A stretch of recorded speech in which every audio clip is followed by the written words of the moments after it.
Archer Decan, March 29th, 2020. Recording the third decan of Capricorn. And now, if I say March 29th, 2020, there's not much meaning we can get out of that. But if I say I'm recording the third decan of Capricorn on the day of 7 Zakin in the Trecina of Toj in the year of Ajmak in the decan of Axe, well, that would have like a book full of meaning. I could write an entire book on just that. So that's the difference between calendars. But let's take a look at this image. What is going on here? What his arm, his left arm is bizarre, and it's up behind his head like he's about to hit you in the head with a bunch of stuff. I don't know. He's not going to pull an arrow out. He's got stuff in his hand. He can't. It's a lion. What's going on there? And what's up with the bowstring? Like, why is that bowstring all saggy like that? That's weird. The Hindu imagery, these being from 500 CE, or so I'm led to believe, and I have no reason to not believe that, but there is an old Hindu wardrobe for the archers. They have a chain belt, they have a mask, and they wear wool on their back, because that's not hair, right? That's not hair. What is that? It's like little strips of cloth is what it looks like to me. And if you take those strips of cloth away, what do you have there? Like a hairless cat, right? It's got like a, but it's wearing a mask. It's got like a mask and little horns. What are those little horns? Those are interesting. It's like the devil or something. But I don't know. There's just all kinds of stuff going on. And then there's like the fishtail coming up from the bottom. Is that like a fishtail? I don't know. It looks like it. There's all kinds of interesting geometry going on with this image.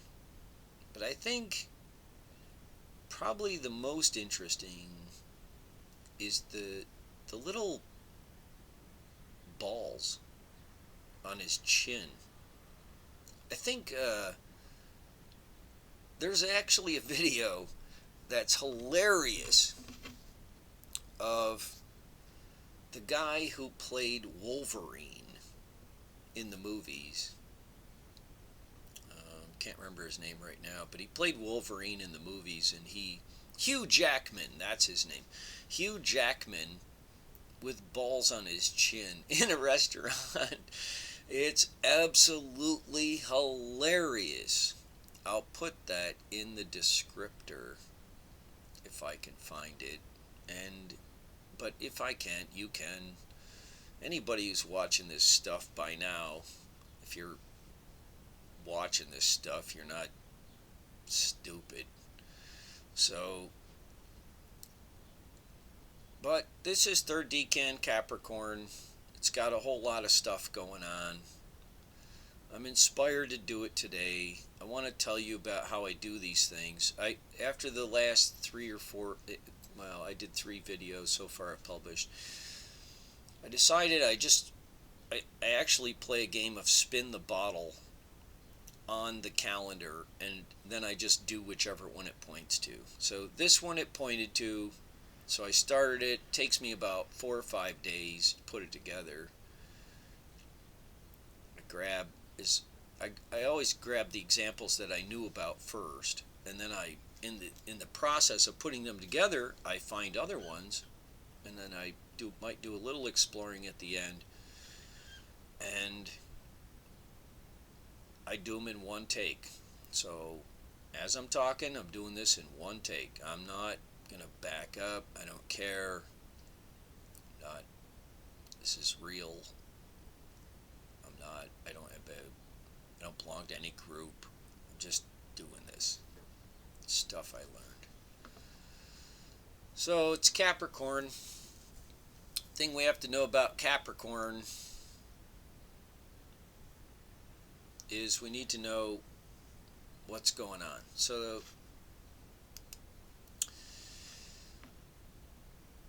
the first decan of Capricorn, he's got some big ass horns. He's got a log across the back of his neck. He's grabbing onto it. Kind of looks like Santa Claus. He's got a ball on his head. That's Santa Claus's ball. He's got the chains of Krampus and the, I don't know which ghost it was, Ghost of Christmas Past, right? In that little story about the chains. But Krampus traditionally rattles chains. But you've got the white beard, the white gloves, and the white ball.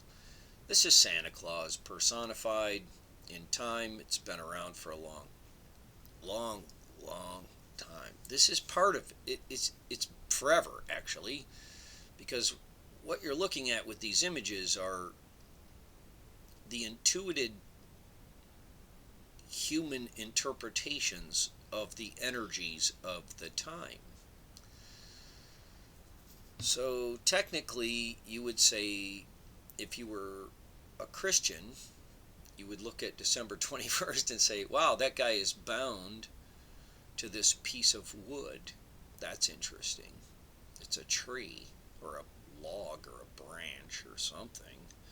He's got it. He's bound to it. Looks like that chain is going up into forever. The second decan, well, that's when you kiss your girlfriend on New Year's Eve and you say goodbye to patriarchy and hello matriarchy. This is and she's got a little mask going on too, doesn't she? She's got a little mask. It's like a masquerade ball. This is the whole thing when these Capricorn really wants to operate behind the scenes.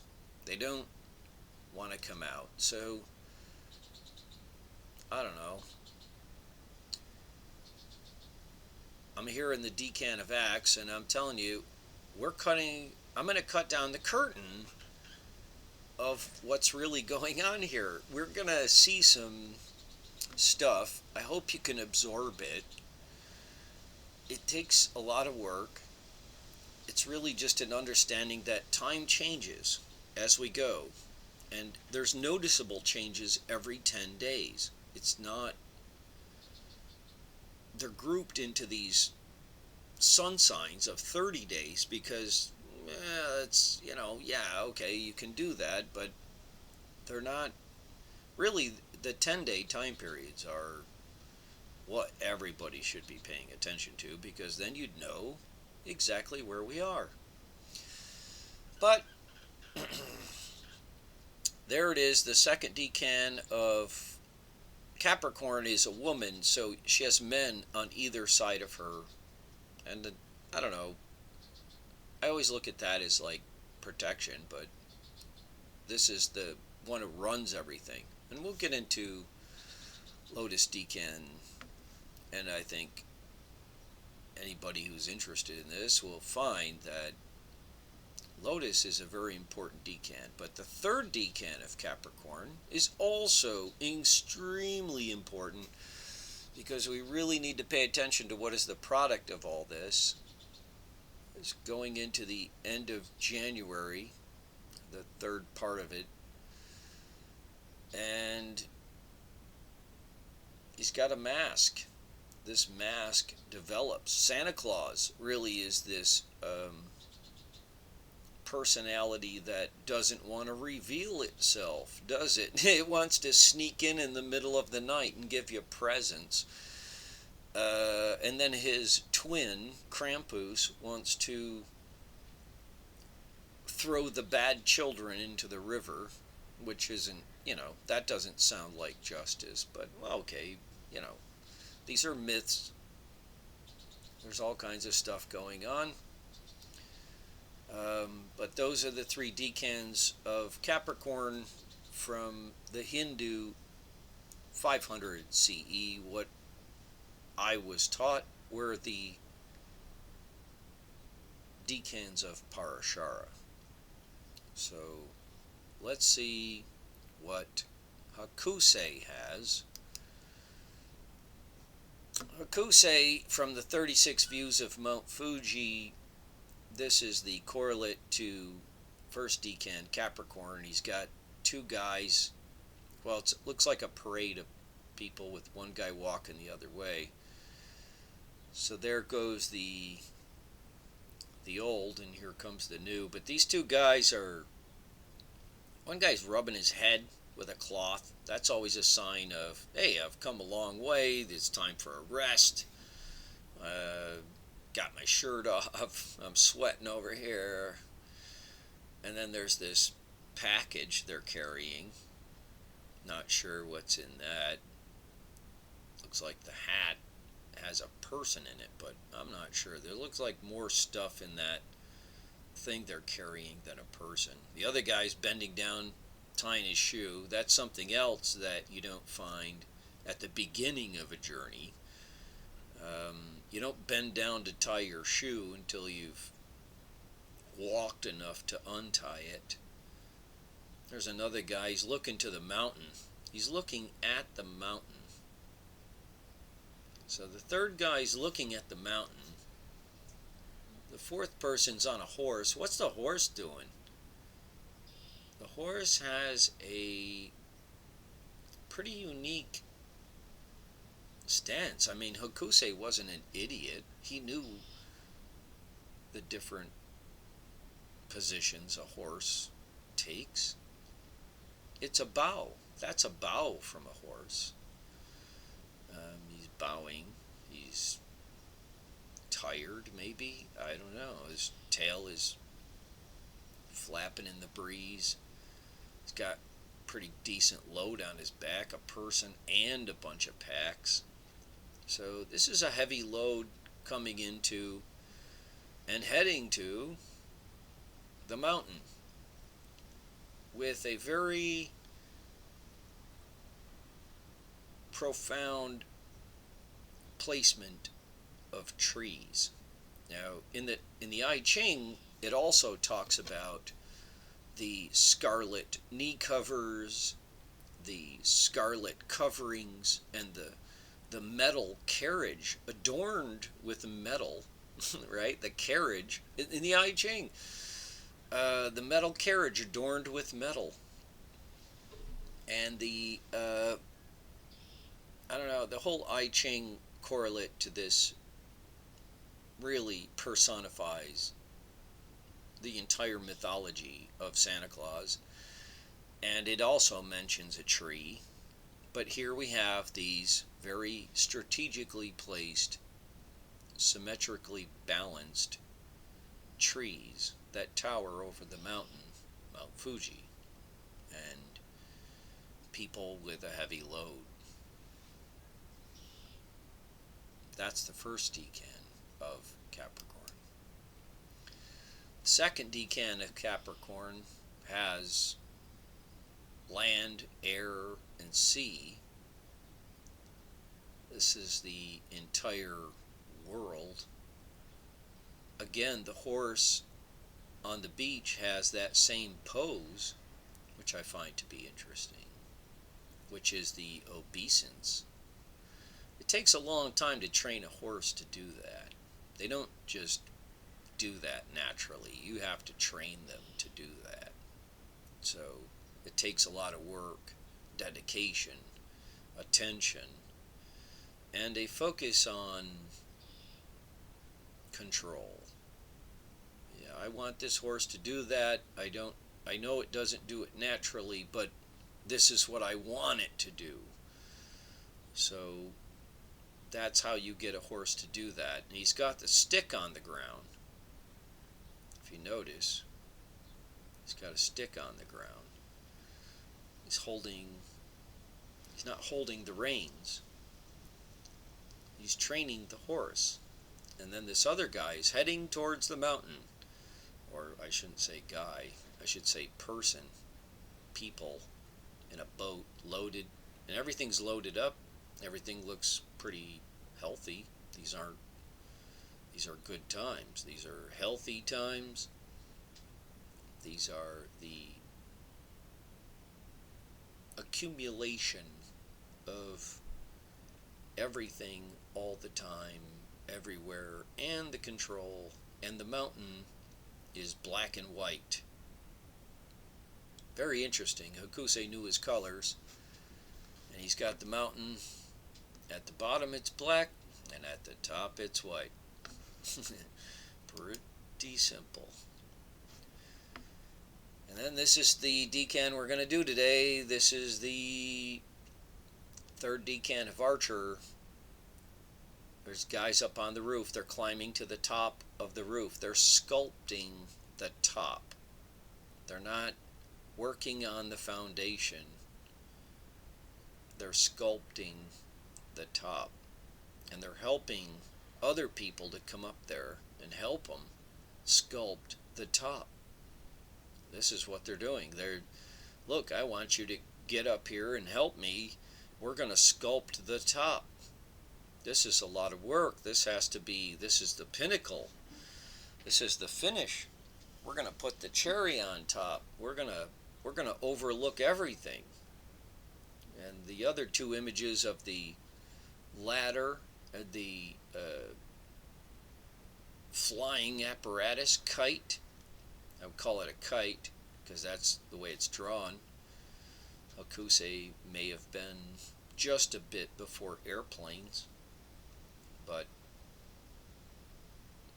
there's a ladder rising up above the clouds, going into it looks like a ladder. I mean, modern interpretation might call it an antenna, but he definitely didn't have antennas. So he's conjuring this imagery out of his imagination, specifically describing the third decan of Capricorn. And the mountain looks pretty close to what it was in the previous decan, but it's, spotty. It's a little spotty. It's spotty. But it's still kind of black and white.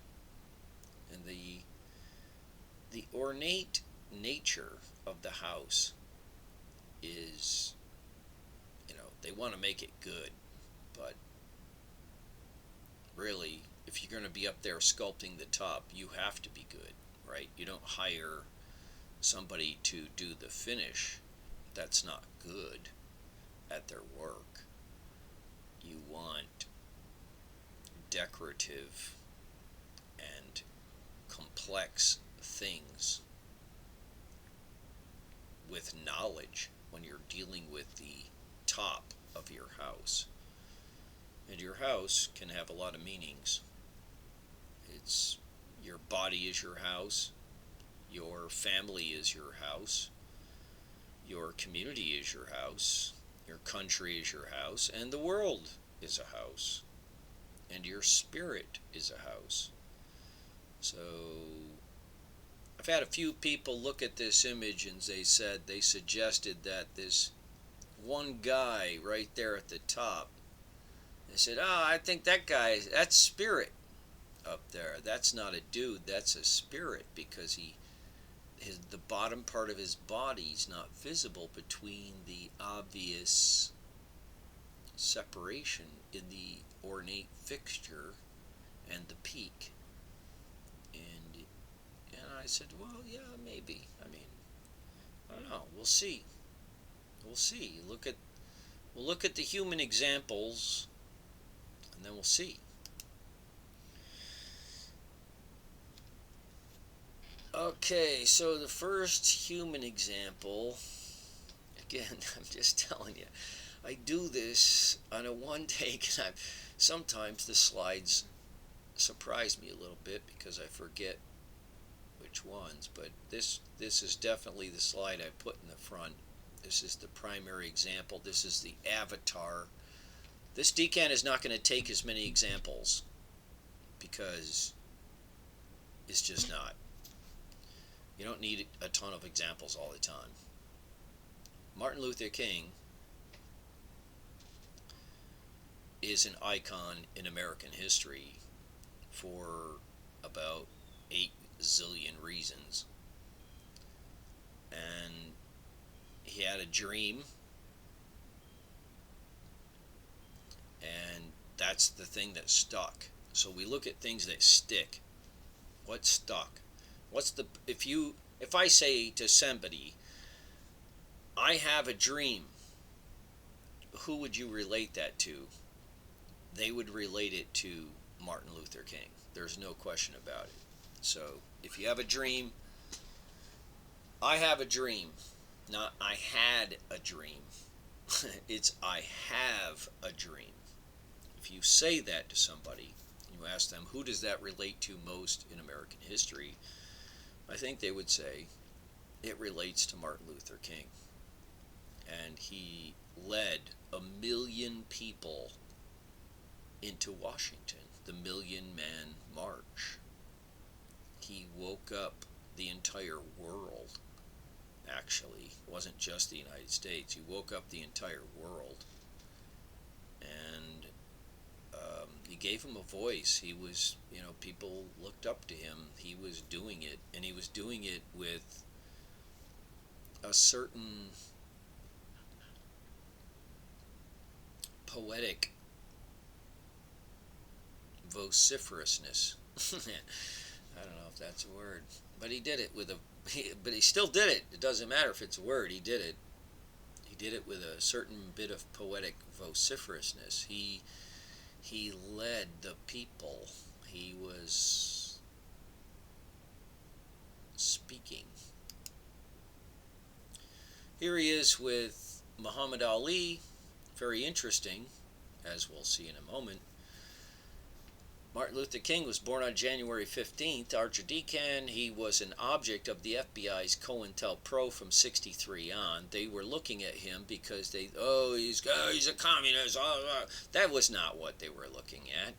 That is not why they were going after him. It has been proven conclusively that he was killed by government agencies, multiple government agencies within the United States of America. That's not okay. That's not okay. Why did they do that? What's wrong with what he was doing? Why was that a problem?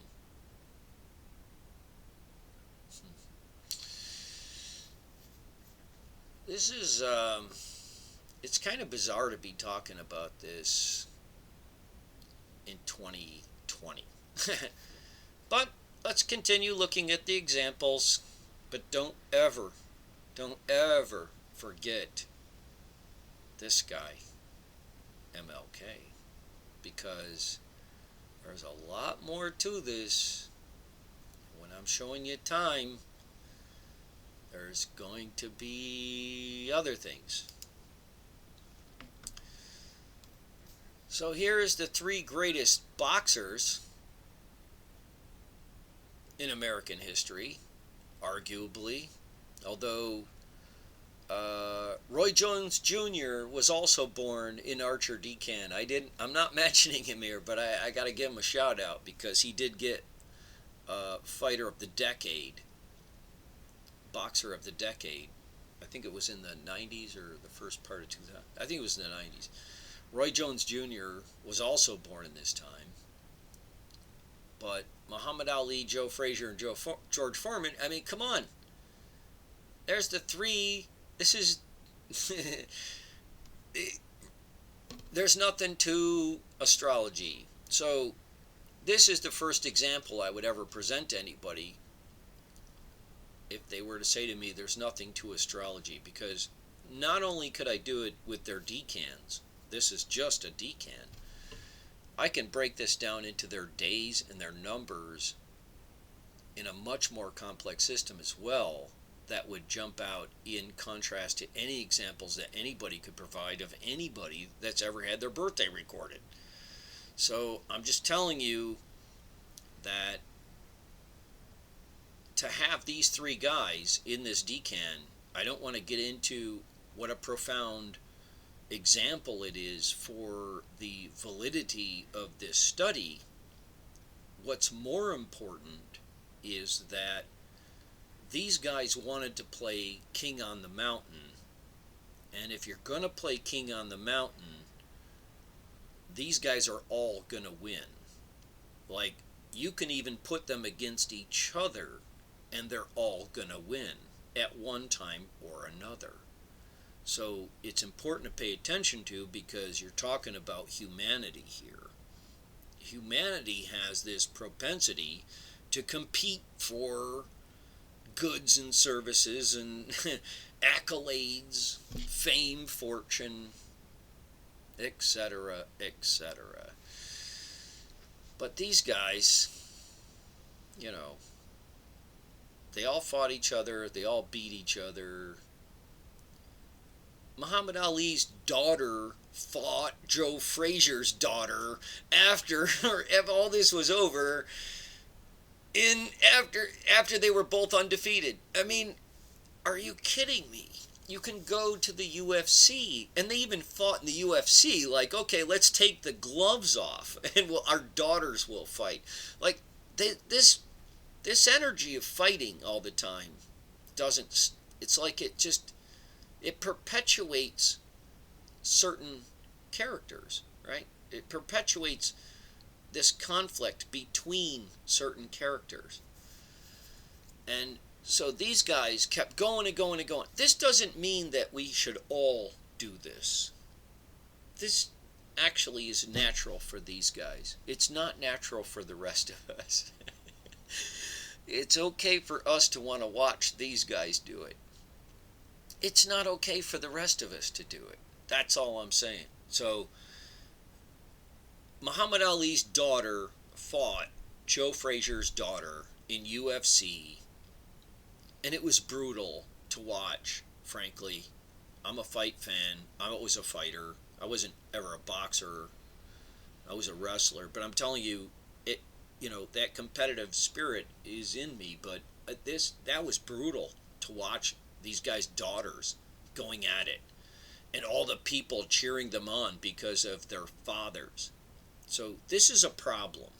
It's not, I don't see this as like, oh, what a great way to make money. I see it as, this is a problem. We need to pay attention to this.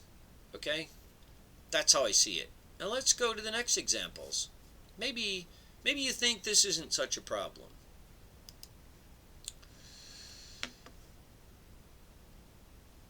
So in Chicago, back in the same time frame as when these boxers, well, maybe a little earlier, but this whole time frame going into the 20s, 30s, 40s, 50s, and 60s, and 70s, we had this mob problem. Al Capone is probably the most famous, but he didn't start it, really. It was Big Jim Colosimo.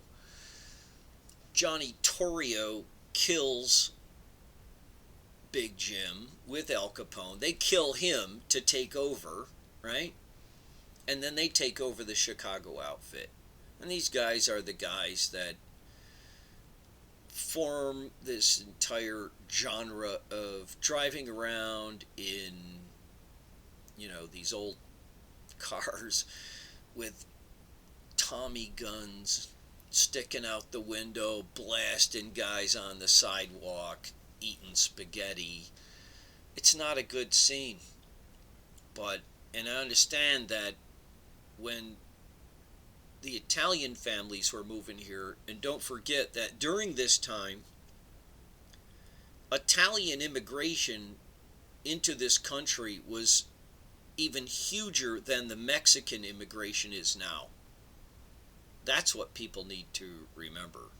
Most of these guys were coming over on the boat. They actually call it, yeah, I came over on the boat. They were coming over on boats, not airplanes or walking. Like now, Mexicans, right? The Mexican people, they come over the border by boat, or not by boat, I'm sorry, climbing over the fence or just walking across the border.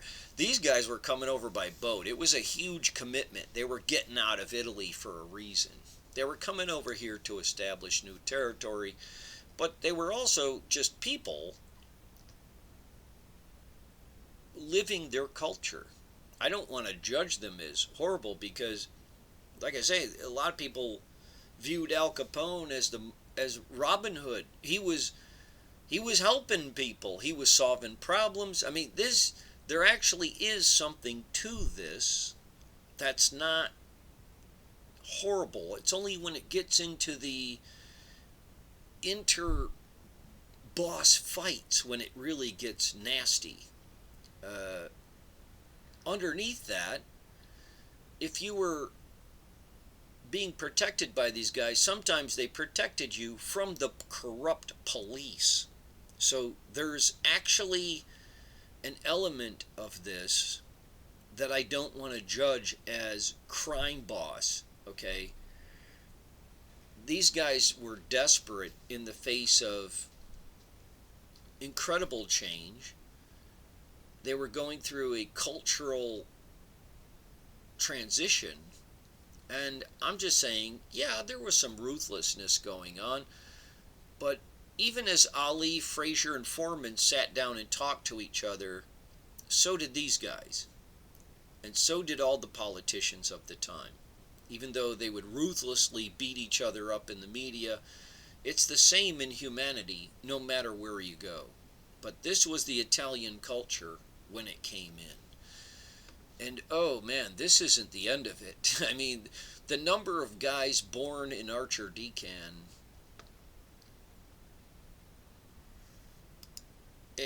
it's just huge.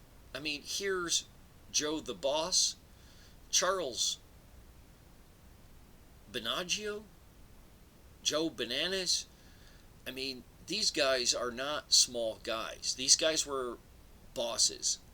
And they weren't, not all these guys were horrible guys. Like, they weren't ruthless guys that went around torturing people for no stupid reason. This is not what was going on.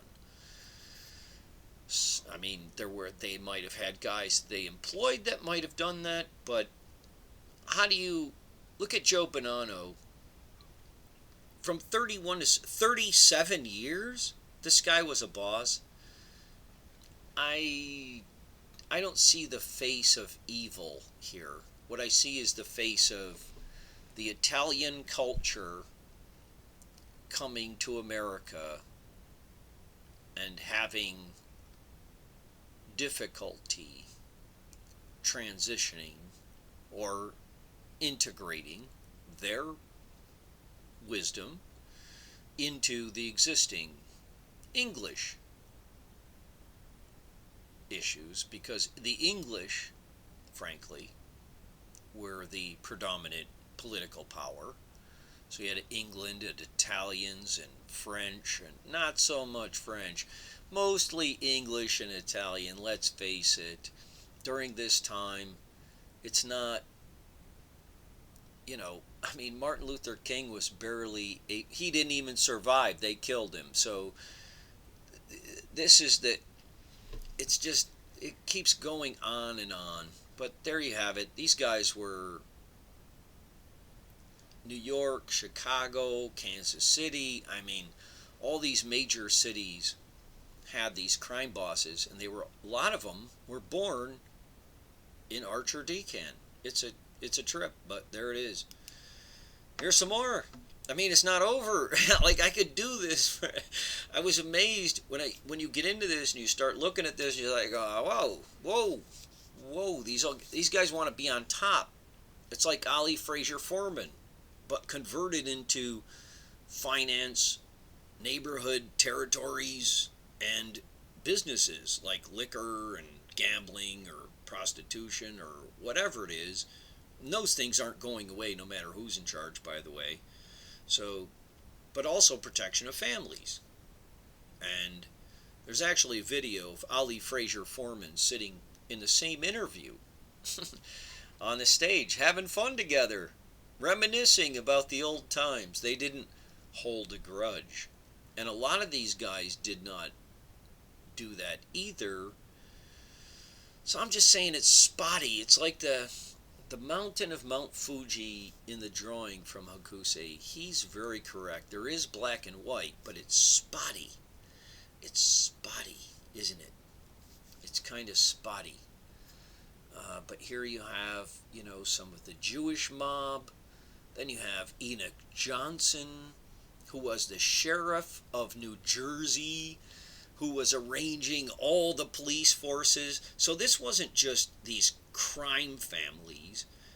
There were people in the police and in politics and in all these sectors of labor unions and all that. This is what the modern day people like to remind you to villainize labor unions, but it's really not a very accurate way.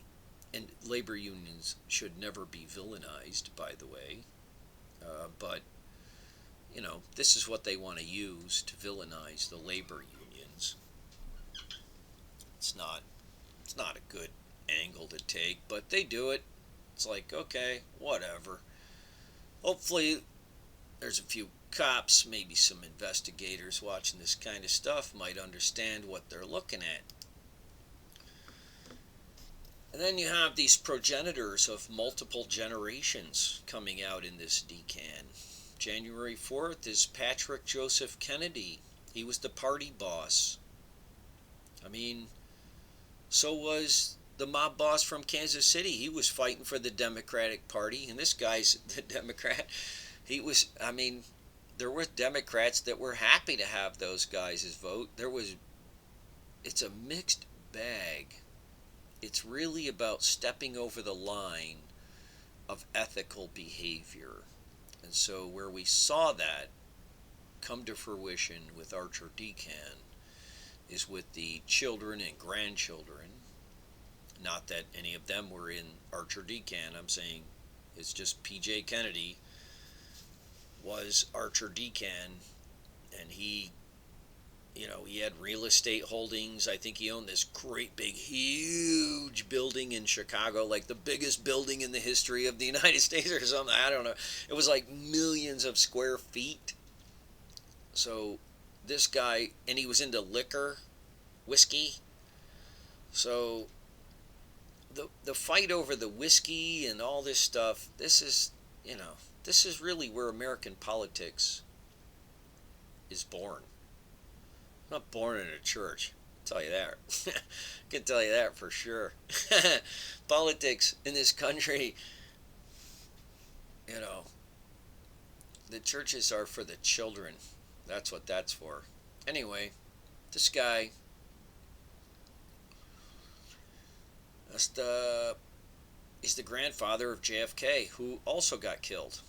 Notice how so many people get killed in this Decan because they fight each other. Okay, they, like Muhammad Ali, he would mock guys like, hey, you're no good. I'm gonna kick you. Oh man, I can't wait to kick your ass. You're nothing. Oh man, you ain't gonna believe what's gonna happen to you. That's how he beat Foreman. He got Foreman so pissed that George Foreman actually said after the fight, he said, when I went into the fight against Ali, this is what George Foreman said. He said, I wanted to kill him. And that's exactly what Muhammad Ali used to his advantage to win that fight, the rope-a-dope, where he leaned against the ropes and just took everything he could from George Foreman, which must have been an absolute brutal beating. And then he waited for his moment, and when George was tired, he took him out. And I'm not saying that's what they did with JFK, but JFK definitely got pretty lax in security to drive through Dallas in a convertible during those times. And Robert was taking out different elements of the mob that were not okay. I mean, there's a whole Giancana angle to this whole thing. There's so much to be said about all this stuff.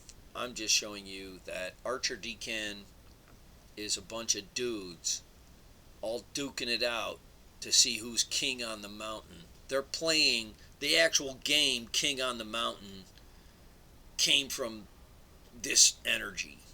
I guarantee it. These guys are playing King on the Mountain. What's going on with the women? They're not doing that, at least not that we can see. I dug this up. I was digging around. I said, well, there was some stuff happening. These women, some of them were well before their time, as far as like men being okay with women working out of the house, which in and of itself is kind of a stupid thing to be thinking about in 2020, but they were doing it. Ruth Benarito, she figured out, she saved the cotton industry. So in the South, the cotton industry was dying. Everybody was going to wool and other fabrics, because remember the fabric on the back of the lion mane? The lion mane is not actually hair. It's like strips of fabric. Remember that in the Decan? Ruth Benarito came up with the chemical solution to create wrinkle-free cotton. Oh man, what a winner. She saved, there's people that, and she used to work for the agricultural industry. She was a chemist for many years. She was a teacher. She did all kinds of things. Great scientist. Yeah, that was her big thing, and she's in the top 10, I think, female scientists but only because, again, there wasn't a lot of, her father was a feminist. He was saying, hey, I want my daughters to have the same opportunity in education as my sons. So he made sure that she had that, and look at the product. She saved the cotton industry, which is a big deal. That's a big deal. Geraldine Richmond, again, I was looking for commonalities, and I found it, because these are the only 3 women to win this Garvin Olin Medal for women chemists, but they all deal with surfaces, which is interesting. They all deal with these invisible layers or just complex surfaces and interfaces. I would say Geraldine Richmond probably is the best way to put it. The other woman, Catherine Blodgett, she's known as the inventor of invisible glass. She made it so that the glass doesn't glare. When you look at it, it doesn't reflect your image. You can see right through it. Isn't that nice? I mean, a lot of people like that. Before that, glass was very reflective because the surface was polished. But she did this little thing, did her little magic, and she's known as the inventor of invisible glass. This has ramifications back to Lotus Decan, because I've always said and I will continue to say, and I will prove it later, that's where Wonder Woman is. And what did Wonder Woman have? She had an invisible plane. Wonder Woman had an invisible plane, and during the entire rise of that whole storyline and TV show, whatever, it it was presumed it was made of invisible glass. And I said, well, isn't that interesting? And Catherine Blodgett is right on the cusp. She's January 10th. So not necessarily, she's right on the cusp of Archer and Lotus, inventor of invisible glass, and that was the invisible plane. And Mary Taylor Brush, born on January 11th, actually had a patent in 1917. I think it was a year after the woman who invented wrinkle-free cotton was born. This woman has a patent from that same time frame that she claimed made a machine which is practically invisible when it's in the air. And she did this with spots. And look at the Mount Fuji image, you see. So these are these little things that we look for, and you could say, well, I can find that anyway. Really? Well, then go find it. I would say, yeah, okay, sure, go find it. Yeah. If you can bring something that's comparable from another time, I'd like to see it. I've been digging as much as I can. I haven't, I only got one shovel over here, but if you've got one and you found something else, sure, let's keep the study going, but it's enough to compel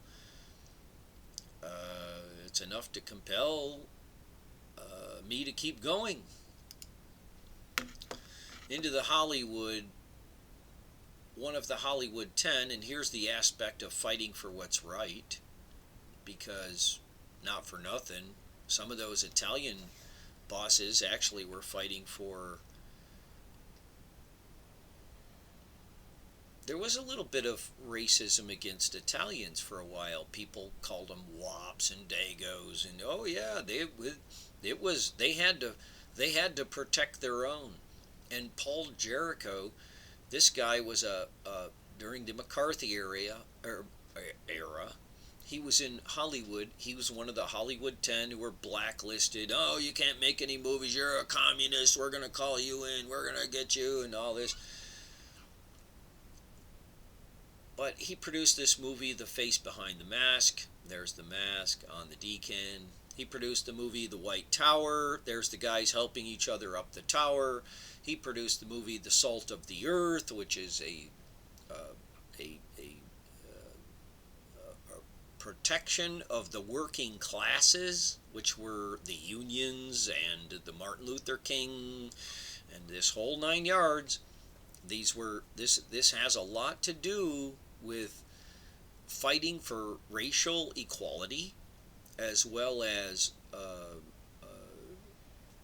economic equality, and all these things. And he wanted to help other people realize this goal. He was trying to educate people, and that's what the pure aspect of this energy, when it gets good, this is what it wants to do. Like Muhammad Ali. Muhammad Ali was great for race relations, wasn't he? He would go on and call these guys out. He would say, hey, you call me a nigger? And to this guy in the interview, you can check it out. Muhammad Ali said stuff like, yeah, when I grew up, I learned that angel food cake was white and devil food cake was black. These kinds of statements Muhammad Ali would just say to people, and it really made people laugh. At the same time, it made them think about this kind of stuff. So there's an aspect of this energy that's very beneficial. You just can't let these guys, kill each other. You gotta. The only thing you need to do with this energy, as far as I'm concerned, and it's an easy fix among all the decans. Believe me, there's other decans that got a lot harder fixes. The only thing you need to do with these guys is keep them from killing each other.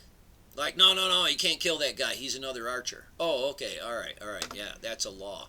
Or that's a rule. Like one of these unwritten rules, like, no, you can't kill that guy. You can try to take his business. You can try to outdo him politically and you can go against him and all that. You can fight him in the ring with rules, but you can't kill him. See, that's the problem. Imagine, what if Martin Luther King had not been assassinated? That's an interesting thought, isn't it?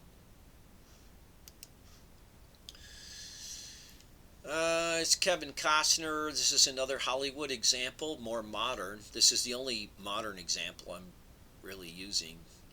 He's still alive, but there he is with Muhammad Ali. Gave us a speech at, I think it was his 50th birthday. Muhammad Ali was already in the chair, couldn't stand up, and was, he was affected by taking the abuse from guys like Foreman and Frazier. That's not, it's not what you would wish on that guy. Imagine if Muhammad Ali had been able to be fully functioning for his entire life. Imagine if he was 90 years old giving speeches. Like, that would have been very valuable to our society. We don't need these things to go this far. But anyways, Kevin Costner, I put him in here because he's got the Field of Dreams, which again, there's a dream factor that goes with this Decan. They always have dreams. Martin Luther King had a dream. Even though Mahalia Jackson yelled it out to him, he did have the dream. And that's why she told him, tell him about the dream, Martin. Well, because Martin had talked to her about his dream. So Martin had the dream. So, and Kevin Costner has dreams. Kevin Costner has a dream in a field of dreams. And it's the field of dreams. He's an artist, so he's not just doing this for, it's himself, but he's displaying himself so that other people can see what's going on with him. That's the value of art. Yes, it can be political, but at the same time, it's also, look, just be an artist, do everything that you feel, show me what you're thinking, show me what you're seeing, and then we'll know what your time is. That's the value for me and people like me that study this stuff, is we need to know. We need to know what's in your head, dude. We need to know what's going on so we can record it and then understand it. So, Dances with Wolves, he deals with race relations. And Yellowstone is the new series. I kind of recommend it. It's a little violent, again, but it's Archer, so they gotta go after each other. It's like the Mafia all over again, except now it's in Montana.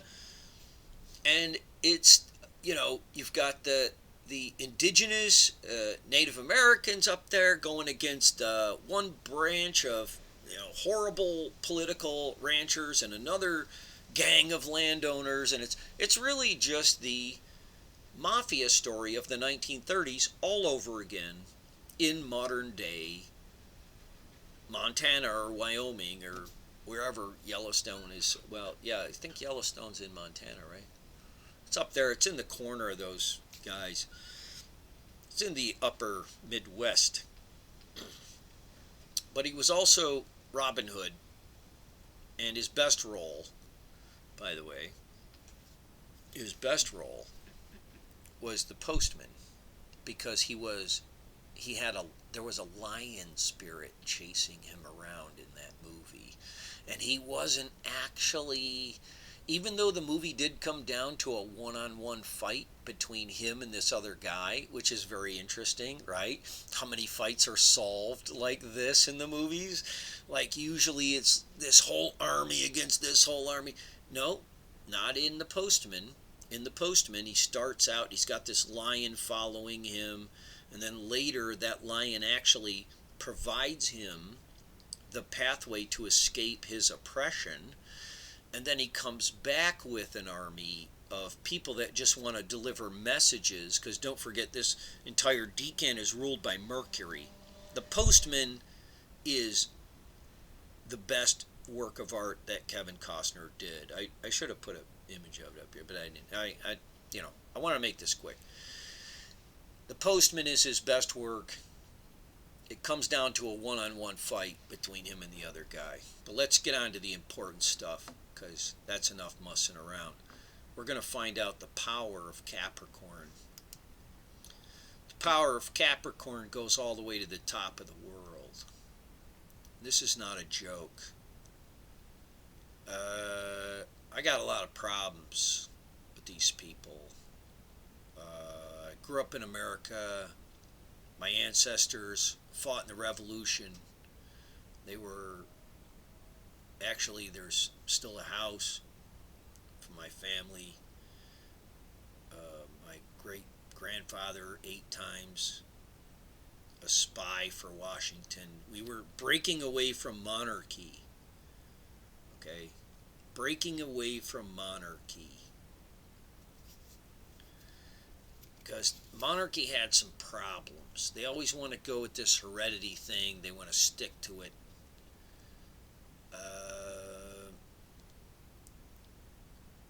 But, so don't confuse this with any kind of endorsement of monarchy, because I do not endorse monarchy.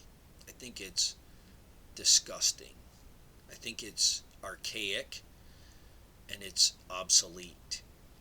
And hopefully part of what happens from this information that I'm showing you is we get to help finish that.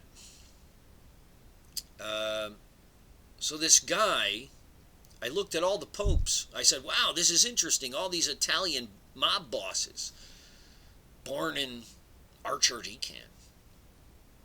Let me go see if there's any popes born in Decan. I didn't find any except this guy.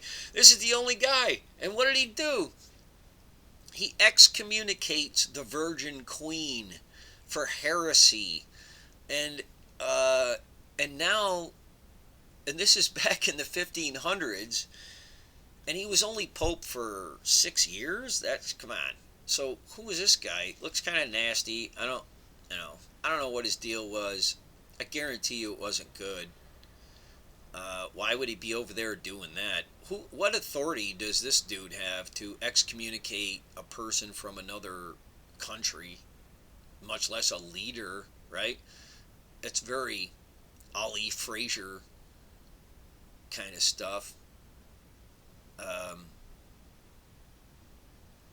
Probably should have given her a fair fight. She might have taken him.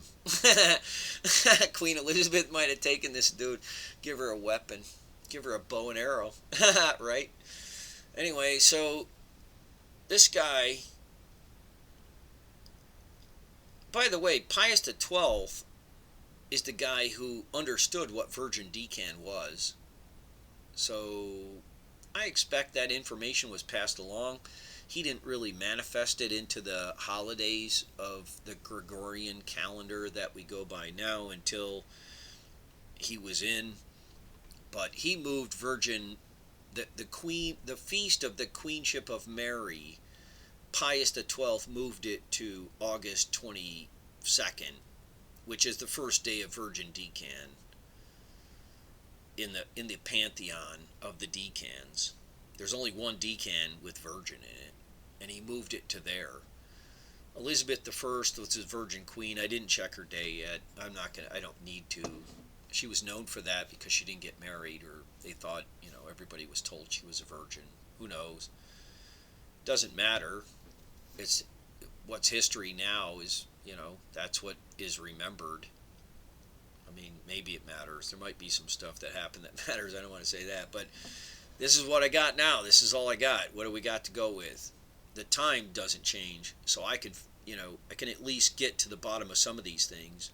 The Virgin Queen, boy, does that fit right in. And this guy went after her, excommunicated her, and now the current governor. Now, when Elizabeth I became, she created the Church of England, and she proclaimed herself the supreme governor of the Church of England to stop the Roman invasion, the Roman Catholicism. They were wiping out years of this very information I'm telling you is what the Romans were wiping out. So that's kind of important. That feels good to say that. That's what the Romans were wiping out and taking, by the way. They would take it. So they take it and they use it. Of course they do. That's what power does. It's going to take your information, it's going to take your power, it's going to take your money, it wants to take your stuff. It wants to plant its stuff onto your land, control it, and raise a tower that's just a little bit taller than yours and say, yeah, we're in charge around here. King of the mountain. Right? This guy wanted to play king on the mountain. So it's still going on. So the current queen of England, here we are today, March 29th, 2020.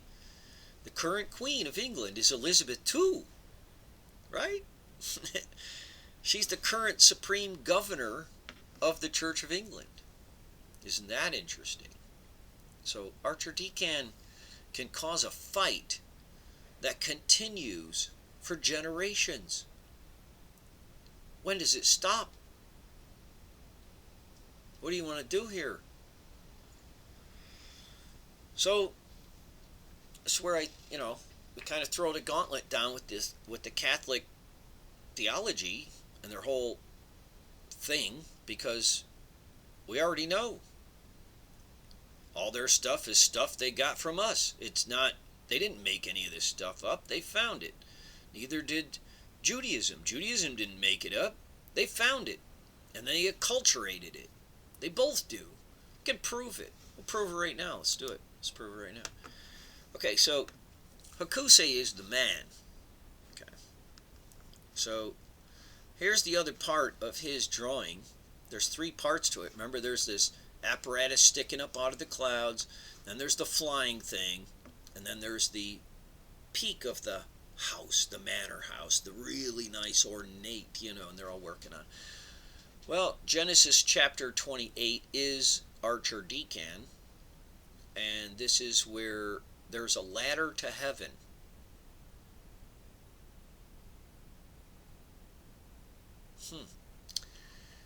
And then there's the head on the stone. Jacob has a dream. He goes to sleep. He's going to lay his head down on the stone. They anoint the stone with oil. Okay, so what's the head of stone? You think Muhammad Ali has a head of stone?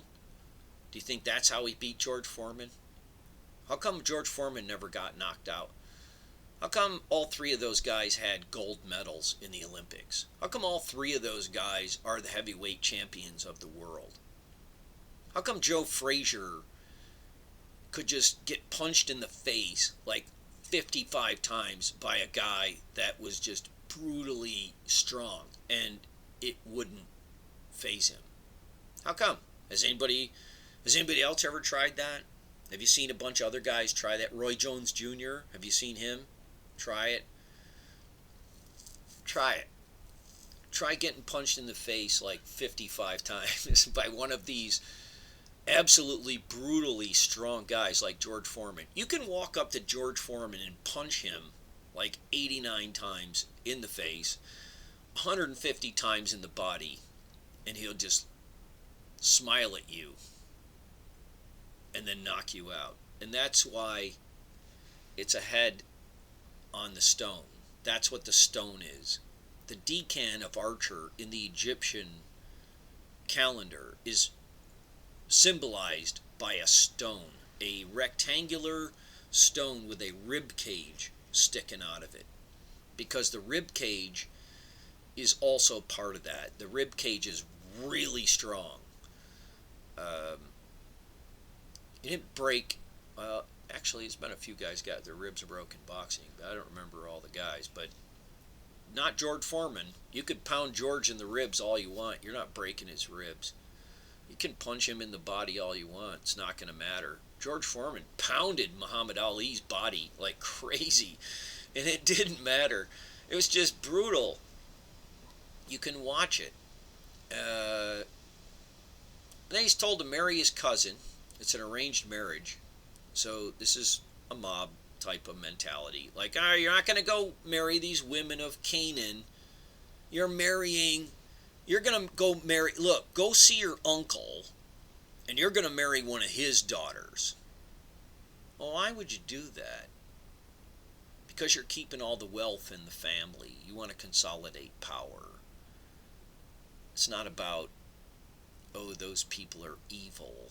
What kind of stupidity is that? So when you're reading these stories, you got to have a little discernment. He's telling him to go marry his cousin. That's what he's telling. He's ordering him, actually, just like a mob boss. Hey, yo, I'm telling you, hey, Joey, I see you've been seeing this girl uptown. That's not who you're gonna marry, You're gonna go marry the Genovese girl, okay? You do that, I'm gonna beat the hell out of you. You're gonna get a beating you never felt. You're gonna get a beating, gonna wake you up, boy. You're gonna go marry that girl over there. You're gonna keep this stuff in the family. You're gonna marry who I tell you. And that's the end of it. I don't do the accent very well, but that's what they do. That's what the story is. He has a dream. He climbs a ladder to heaven. That's Archer Decan. There's some more implications with the days, because there's actually a specific day, and that verse actually lands right on that verse. But Archer Decan is the decan of the ladder to heaven. You're going to climb up, and we're going to play King on the Mountain. We're going all the way up. And then you're going to anoint the stone with oil, because you're the heavyweight champion of the world. Nobody ever took that many punches in the face and lived. And then in Numbers, it's the offering of the lamb. Isn't that what Pius V did? The only guy, the only pope born in this decan actually performed the offering of the lamb. He excommunicated the Virgin Queen of England. Ain't that a bitch? There's a whole lot of masked men running around.